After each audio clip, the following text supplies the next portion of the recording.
حضرات السيدات والسادة المحترمين، بتكليف كريم من جلالة الملك محمد السادس حفظه الله ورعاه، أتشرف بتلاوة كلمته السامية الموجهة إلى جمعكم الكريم.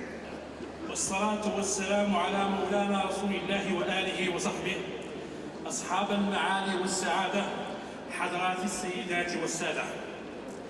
يطيب لنا أن نتوجه بالخطاب إلى المشاركين في هذا المنتدى العالمي لحقوق الإنسان الذي يلتئم فيه آلاف المدافعين عن هذه القضية من مختلف القارات، معربين لهم عن تقديرنا واحترامنا لنضالهم النبيل من أجل حقوق الإنسان والحريات الأساسية.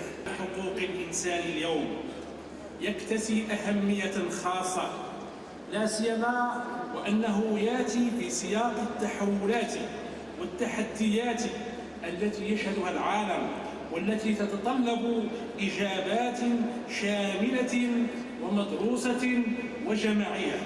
وقد صادقت المملكة على الاتفاقية المتعلقة بحقوق الطفل وبالبروتوكولين السياليين لهذه الاتفاقية الخاصين بإقحام الأطفال في النزاعات المسلحة وبيع الأطفال ودعارة الأطفال وأفلام الخلاعة المستغلة الأطفال.